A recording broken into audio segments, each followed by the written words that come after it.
Welcome to Geordie Lass and Doc Sass. One day, a Geordie and a Canadian walk into a bar and decide to start a podcast about relationships, and what a topic that is. No subjects are off limits. Get in touch today with us at geordielass.com or email info@geordielass.com and let us know what you think and what we should talk about. Welcome to the podcast. Hello. Oh, there's a bounce in your step. In your voice, I mean. Always bouncing my step, hopefully. Oh my gosh. I'm just hearing you really loud and clear. Is it because of my earphones being great? I'm not quite sure. Or maybe it's just that you're bringing like amazing winter energy. It's pretty awesome. It's got to be done. There's a tiny bit of light in the sky, actually, which makes me very excited. Yeah, I do not have such things. There is no light in the sky. I shall send some your way. Thank you. I know. You keep saying the summer is coming. And I know you're right. And I'm just going to wait for the summer. It's going to be here. We have to go through these seasons. It's all part of life's little journey. And we can enjoy and embrace different parts of the seasons as we go. I agree. I am mostly embracing my lovely, fluffy, warm blanket right now. Oh, yes, that sounds wonderful. Oh my gosh, that sounds wonderful. Oh, okay. Yeah. So how's things with you? They're good. Now that I have a fully functioning kitchen, I am unstoppable. I am making stuff. Oh, yum. So, oh my gosh, I tell you, like I'm not eating out at all. I'm just cooking every meal. There's meat, there's fish, there's stews. It's all happening. I feel so great. I feel so, like I am really domestic. I didn't realize how important it is to have a home and a kitchen functioning. Oh my gosh, but it's true. Yeah. It's nice to like go away and stuff, isn't it? And enjoy new experiences, and it's nice to eat out, but I genuinely enjoy getting home and doing my own cooking. Yes. Like, don't get me wrong, I like breaks sometimes as well. You know, sometimes I will say, I don't want to cook tonight, let's just find something else or do something else. But on the whole, I do actually really enjoy cooking. I like that domestic side of life. I agree. Me too. I know. Kill me. Ah. And we are privileged in a world where not everybody can feed themselves to be able to feed ourselves. Yes. So we should enjoy and embrace the fact that we have what we have in order to provide for ourselves and our family. It is true. Like I'm noticing that like as I'm at this age, I really am needing meat to feel sustenance and energy. But that's a whole other story. Yeah. Okay, not to freak out the people who don't eat meat. And that's okay. You do you. But I'm just saying, I just made some meat and I'm like, I feel so happy right now. Well, you need a little bit of balance in everything in life, and the stuff that makes you happy and brings you joy and pleasure. I love it. Yes. Ooh, speaking of joy and pleasure, what's going on at the relationship desk of love? I think this might cause a bit of a stir this week. Ooh. The relationship love desk. Oh, okay, nice, good times. All right, so on this week's love desk. She's putting on her glasses, folks. She's getting ready. All right. Cameron Diaz thinks we should normalise separate bedrooms in long-term relationships. See, there you go. See? Oh my God. See? It's immediately, you got me going. Okay, yes. Keep going. All right. So it talks about there being plenty of positives and negatives about being in a relationship. However, some of the drawbacks are sharing a bed every single night with your partner. Whether it's putting up with your boyfriend snoring, your partner's late nights tossing. Tossing. Sorry. He's a real tosser. Anyways, go on. Or your girlfriend's 25 different alarms to get her up in the morning. Oh, Bedroom cohabitation can wreak serious havoc on your sleeping schedule. Mm-hmm. So then goes on to talk about kind of, Cameron Diaz talks about how we should normalise separate bedrooms. And she then goes on to say even further that we should have separate houses that are attached to each other with a third bedroom for any of your little midnight moonlight soirees that you might want to have. All of which is then kind of blown apart a bit later on in the article, which I don't want to get too detracted by what's in the article because we need to stay focused on the kind of headline. But she then goes on to say this isn't what her and her husband does. And the article also talks about how it's completely impractical for most people to have separate houses and even a lot of the time have separate bedrooms because there just isn't the space. So the so the upshot is slightly pissed off by the title of the article, very clickbaity, not very happy about that. Secondly, what they're proposing isn't really achievable for a lot of couples.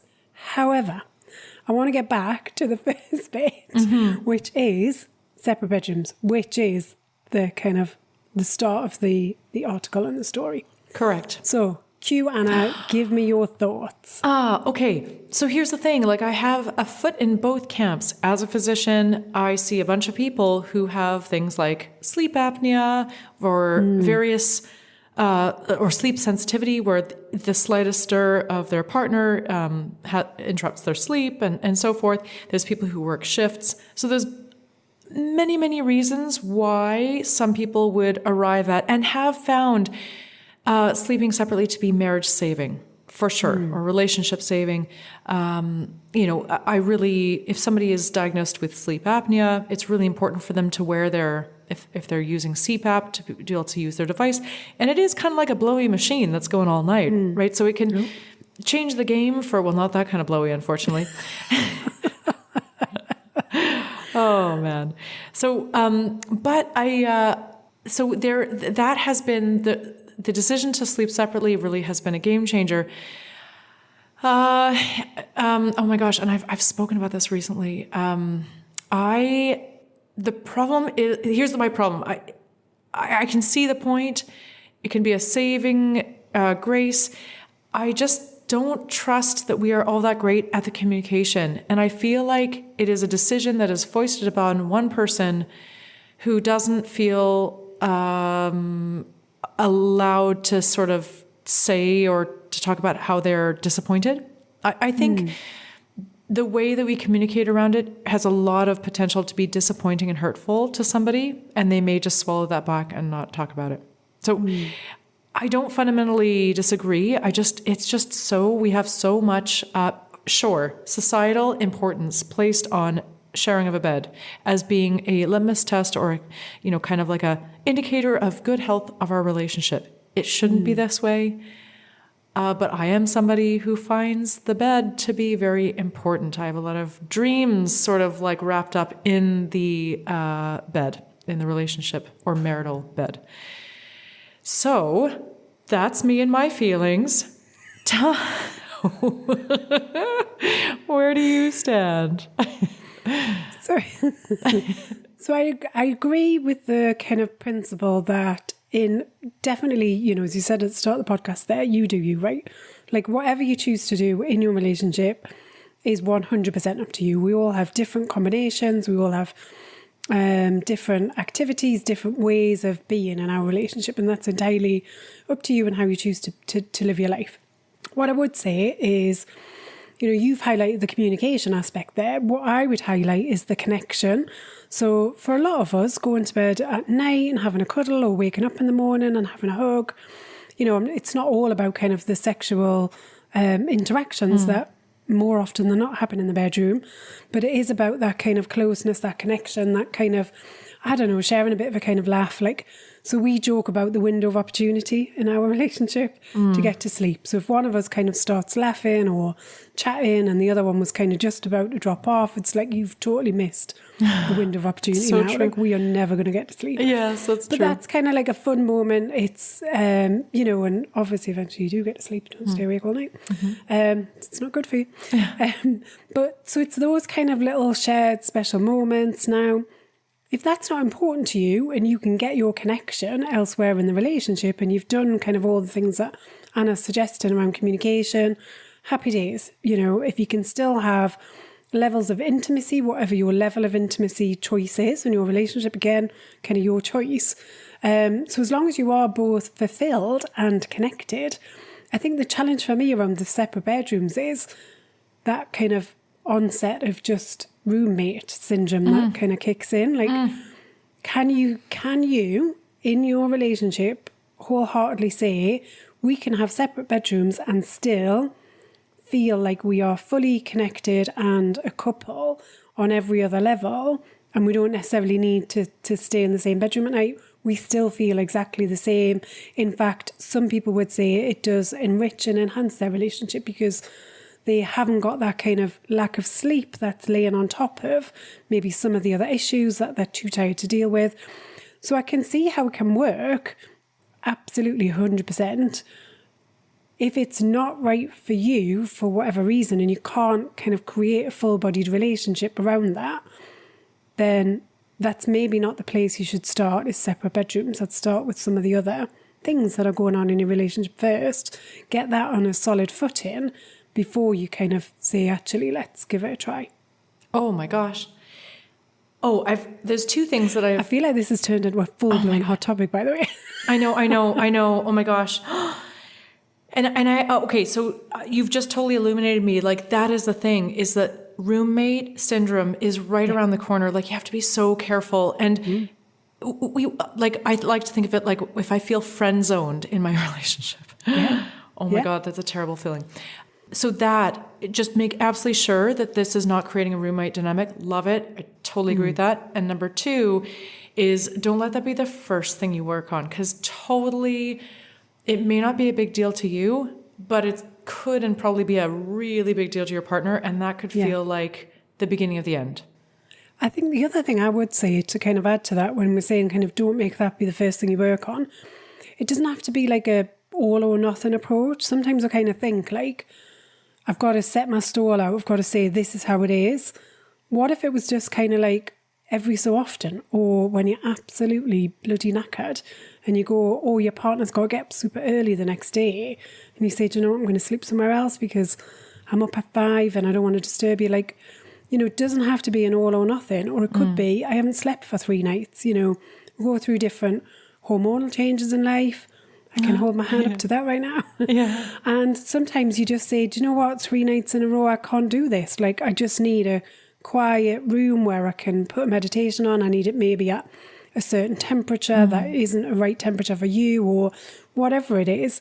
So I think there's a way to kind of work through some of those challenges that you might be facing. And maybe it doesn't have to be an all or nothing, black or white situation. Okay. I like it.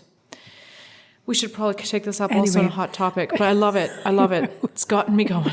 It's got me going. Is that who knew? Who knew this would cause such a stir? That, and the fact that Cameron Diaz, I don't even think she really said this. She said this before she got married to her hubby. And now they're reporting it. See, press, you've got to always dig a bit deeper. As relationship coaches, it's one thing to say something single. It's quite another, like, you know, pull them again in 5 years, and it's that. Absolutely, yeah. Rubber meets and the it's road. One thing when you're in a relationship but you're not cohabiting versus when you are. Huge. I can vouch for that too. Huge. Now that I live with a boy. You do live with a boy. Hello. Damn, I moved in with a boy. Oh my gosh, yes you have.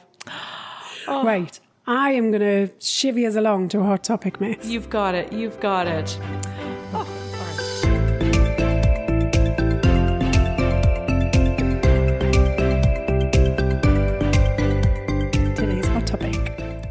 Me, you, and us. Oh, yes. I see my big circles, my big Venn circles as we speak. Indeed. So this really continues kind of another hot topic. I actually can't remember what we're talking about. We were talking about something. And this kind of discussion around kind of relationships, codependency, interdependency, bit of a fancy word. But just all around kind of like relationship dynamics and how we're connected. Now, I was thinking about this before we came on air. Rare occurrence, you know, thinking about stuff in advance. But I was. And I like to think of this in kind of the analogy of a family. So you think about like you as a child and your parents. They are people in their own right. We often don't think of them as that way, particularly when we're a lot younger. And you kind of, as you get a bit older, you kind of have an appreciation for the fact that, your parents have a life. They also had a life before you came along as well. And there's kind of all different things that maybe you don't know about them and how they were. And they will have kind of changed and developed because they kind of had children and had a family. So you've got kind of like your parents, you've got you, and then you've got the kind of family dynamic. And they're all kind of different. And we don't want to be massively codependent on our parents. We want to be kind of have some independence, but we don't want to be fully independent that we don't have a relationship. And that's where the kind of interdependence comes in that we kind of rely on each other, we support each other, we are connected, we share experiences, we share communication, we look forward to spending time together, but we're not necessarily kind of like 100% in the pocket. Now, so that's kind of maybe a different way of viewing it to when we then, to apply that into a more kind of intimate relationship. So everything will apply apart from obviously the intimacy bits. The intimacy bits. There's something really wrong there. And that is a subject for an absolutely different podcast.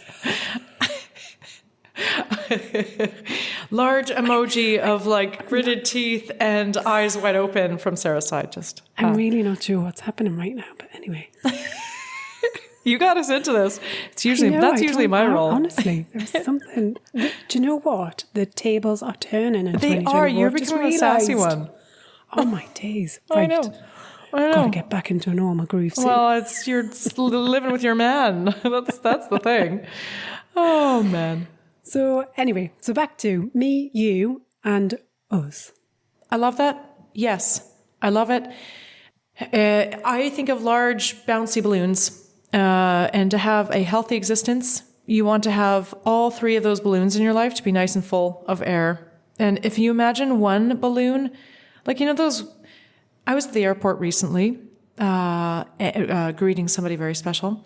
And I looked up at the ceiling of the airport, those big sort of airport ceilings. And there was this probably 3 weeks old helium balloon stuck up there, but it was probably going to drop fairly soon. It was kind of a shriveled helium balloon on its last legs.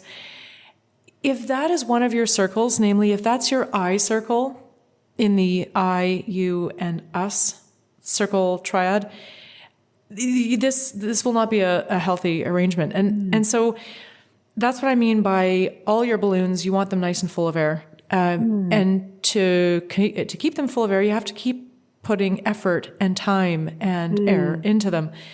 And we're all the product of the start of a relationship. There's the awesome stage. We're so enamored with each other. We want to spend all our time together. And so we're putting energy and air into the us balloon. That's all we're doing is just feeding the us. Yeah. The you and the I balloons are put on the back burner, which is okay if it's just for a little while, but we all step into neglecting ourselves. Maybe we've stopped working out. Maybe we have not really showed up at work with a real lean in. And it's all good. Again, amazing, the intimacy and the fun and the late nights and we could talk for hours. Enjoy it. Don't not enjoy that. But the time comes to start to, and we'll often coach people who don't know that there are other balloons and maybe they feel like their cup isn't full and they certainly don't think that their partner deserves to have their cup full. Well, I'm exhausted. Why should you be getting rest? Why should you be going on a bike ride or hanging out with your friends if I can't get a word in edgewise with my laundry loads? So that I think for some people though, when you think about a relationship, I don't even know that you think about the fact that there's kind of 3 separate identities involved in that. So if I think back to when I was like 20, 30, whatever, and you're going into a relationship or you're in a relationship, all you think about is, I'm in a relationship, that's it. I mean, nowadays you even kind of put your status on social media to say that I'm in a relationship. Years ago, it was just kind of like you got married. That kind of was what defined you as being in a relationship. And we spend so long thinking about, how do I attract somebody to be in a relationship with? How do I continue to make sure that this relationship works? So all you have is that energy and focus, as you're saying, is on the relationship. I'm not even aware then that anything else exists. Like, I don't think about it in the terms of there being kind of three separate identities that are all trying to function together to make sure kind of all parts of that are equally kind of happy as much as possible. And it's going to be a balance over time. It's not going to be a kind of, you're always going to have those in balance and at play, but sometimes you need a bit more energy in one area than you do in another. But over time, you want some sort of kind of equilibrium between those three identities. Yeah. And right you are. We don't think about all of those identities and circles. And I tend to slip into codependence if I'm not careful, because I lose my I. And then I get resentful that my partner has an I as well, and that they need to fill their own cup. And I'm easily like shaken off. And I think people who have insecure attachment styles will identify that anything that feels like somebody is trying to get space from me feels like I'm going to be rejected. And that starts its own like foul loop. But so it is really important to recognize your partner is not rejecting you. They're just filling their cup so that they can be healthier for the us. And nothing told me about that. Like any of the magazines that I used to read never really talked about that. If they did, they were boring articles. There's never anything exciting that talks about... Well, even the word, though, interdependence, you're like, what the fuck does that mean? Like, yeah. Aren't you? It's like, well, what does that even mean? Like, it's not even a word that people use in their everyday language. And, I like to think about things as colors. So I imagine that, like, say you're purple... not purple. Say you're red and I'm blue. And we want to create a color palette. I've started painting oils again. And we want to create a color palette so there's still on one side of the canvas, there's a shocking blue, and the other side of the canvas has a beautiful red. In the middle, though, you're blending the oils to make a purple. It's a gorgeous color, stands on its own. But you're not blending the whole thing so that the whole canvas turns purple. Yeah. And it's really hard to keep those two colors separate because it's very easy to bleed into each other, to forget that we used to have lads' night or girls' night, and that turns into a couple's night. Yeah. But I think it goes beyond the kind of time that you spend together. It is about kind of who are you and what's important to you. So recently I was coaching with a girl and she had broken up from her relationship. She'd been in that relationship for a few years. It was very intense, started off in a very intense way. And now coming out of the back of it, she realises, actually, I let go of all of my values, not all of them, but, she really kind of let her values slip to the bottom of the pile in terms of priority. And a lot of the things that were truly important to her, she popped them aside so that she could focus on this relationship and making it the best possible relationship. And she did this for such a long time that now she's come out the end of it and she's really struggling and suffering. Because she's looking back and thinking, how did I let that happen? So then you then get the guilt and all the rest of it that then kind of ensues when you finish the relationship. So it is about a number of things. It's not just about kind of the amount of time that you spend together or what you do, or it is about who am I as a person and who do I want to be? And is this relationship allowing me to be who I want to be to such a degree that I'm comfortable? And it's not to say that we each have to have our own way. And I think this can sometimes be the challenge, right? To find this balance is, well, if I think one way and you think another way, how do we ever kind of like meet? But yet we know that we love each other. There's something about this relationship that makes it special, that makes us unique. How do we find that balance? How do we find that sweet spot in the middle? So I think it is about kind of, I don't want to give too much of myself away, but I also want to be able to give enough away that we've got something that is special and bonds us together, kind of like that glue and the fabric of our relationship. We want to be able to allow others to influence us in a positive way. We want other people to make us kind of better. We want our lives to be more enriched, but not to such a degree that is kind of so consuming that actually all these other things that I used to love about me, I don't even recognise anymore. Yeah, and the thing is that most of us, if not all of us, could, if we're being honest, say that in the past, if not in the present, that has happened, even a little bit. Yeah. In fact, actually, I actually see a lot of people getting divorced, and maybe a lot of women who are initiating divorce in their 30s or 40s. And a lot of it is chalked up to the partner's wrong. I've tried to fix him. He hasn't rehabilitated. Therefore, I'm going off to find a new partner who's better. But often what's happening is that women in particular, and I know it's men, but I'll just say I find women in particular, they lose the parts of themselves, or they lose touch with parts of themselves that they can be proud of, that give them a sense of accomplishment, individuality.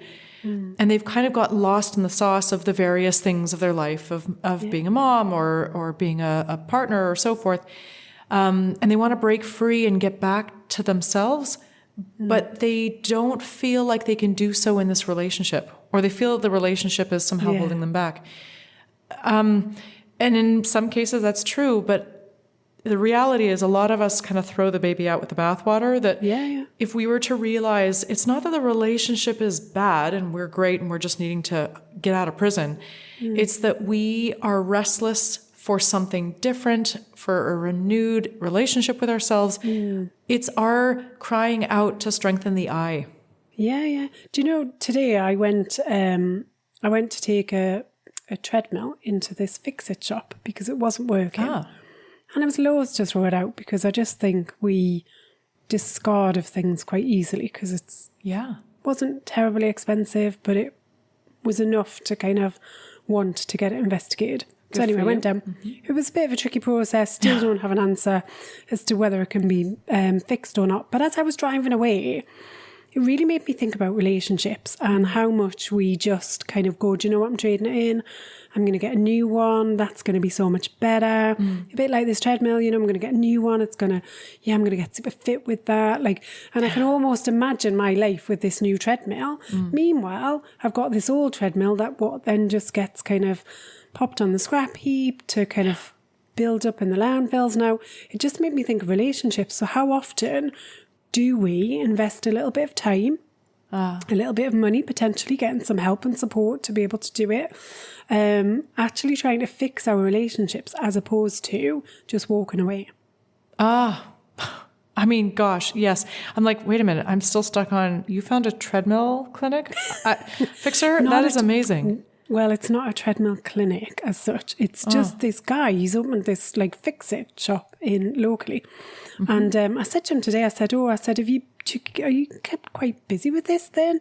He said he's got 90 repairs in at the minute. So I think it's really good that people are taking things in, and he deals with electrical, kind of smaller electrical things, not, you have to take your things to him. So, he's not going to be fixing your washing machine as an example. Yeah. But stuff you can pop in the car reasonably easily. Yeah. And, this wasn't a massive treadmill, I have to say.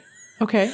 So I could pop it in my car. But, things like that where you've got something that maybe has worked really well, suddenly stops. Anyway, yeah. But it just made me think, because I was driving away, we do that with relationships all the time. We step away from them because they're not working. But we don't really go, hang on a minute, where's the repair shop that can help me with this? So true. Where's the repair shop that can help me with this? Yeah. Oh, that's wonderful. Oh my gosh. Yes. We are your relationship repair shop today. We are. Oh my gosh. Yes. Change the podcast name. Yes, relationship repair podcast. Actually, that ain't half a bad idea. I do like Geordie Lass, and I was just speaking recently to somebody regarding why Geordie. Where are Geordies from? Oh, the northeast of England. Oh, that's where my podcast partner Sara is from. Yes. But okay, the relationship repair shop. Yeah. So yeah, but I think let's get back on Hot Topic. Not completely lost it this week. Good times. But yeah, I think, if we start at any point in time, I think often we think, I didn't really start my relationship like this, can't really change it now. You can always reset, reassess at any point you want, and I would encourage you for kind of, the next month or so, whatever it is that you can allocate some time to, just really observe kind of what am I like in my relationship? Do I kind of exist in a kind of, am I coexisting? Am I codependent? Am I maybe too independent? Because that's the other side of the equation, isn't it? Or do I have a healthy balance between kind of we have, the ability to spend time alone. We have the ability to share our views quite freely. I can kind of be the person that I want to be. We champion each other's careers or choice of kind of work, and we're supportive in that. Do we, do I really kind of root for my partner when they need it? All of those things, kind of looking at some of those areas of your relationship and just saying, is there anything that maybe is out of balance? Could I do anything different? Could I bring a bit more kind of independence, if that's what you need? Or could I bring a bit more kind of coexisting and co-support into the relationship, if that's kind of the area that you need a bit of focus? Oh, gosh, that's so true. And that may be a whole other thing of identifying if you are the person who may want to be more interdependent. Yeah. Because that can be really terrifying. It can feel like I'm losing my identity. That can be very scary. Yeah. Huh. Interesting. Okay, well, that's got us started. I love it, because that is a segue onto the codependence, interdependence. That's exactly it. Those are our circles. Very nice. All right. I can see Anna is thoughtful. I am. Would you like to think about a question, perhaps? Yes, let's go.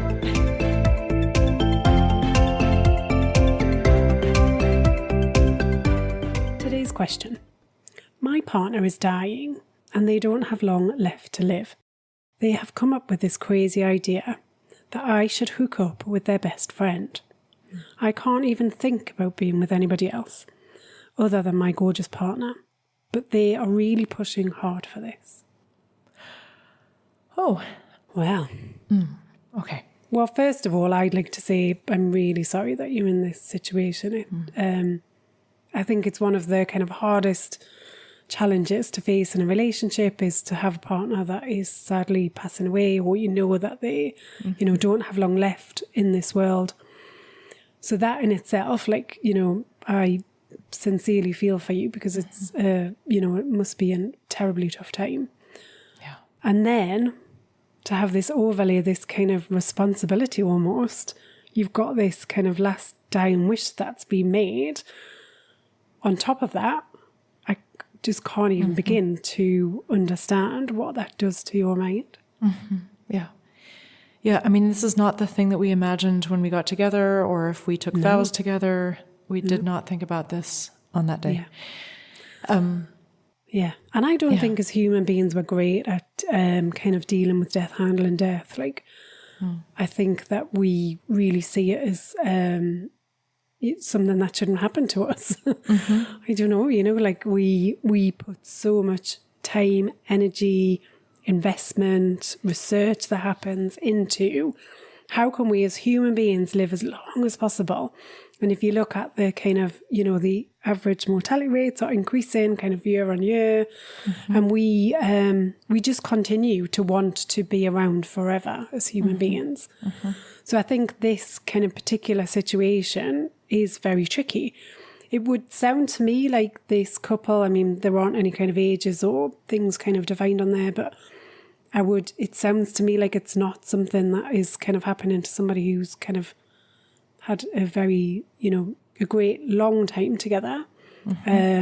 So I can understand from that perspective that if you're the person that is sadly dying, that you are going to want to take some comfort in the fact that your partner is going to kind of, continue to have a life and be happy after you, kind of leave Earth. Yeah, I mean, I imagine it's extremely complicated. There may be that. There may be really complicated emotions, like it's unbearable to think about your partner with somebody else. So you want to orchestrate or matchmake because you feel, well, it's inevitable. So it might as well be somebody of my choosing, under my nose. Yeah. So that I'm not left wondering. Yeah. Very, very complicated. Yeah, it is. The hard thing is for the person who is passing away, who is palliative. The thing is, this is the crazy thing. You don't have a say in what's going to happen with your partner's life. And it's so weird to imagine that you're you're not going to be around. You don't know. And that's the unbearable part of it. Yeah. But at the end of the day, your partner is going to go on without you and will make their own choices. And that, I mean, that alone is overwhelming. There's no grace. There's no points for grace at this time. I mean, what's happening in this situation is all the messy, muddled emotions that come out in really non-elegant ways. Yeah.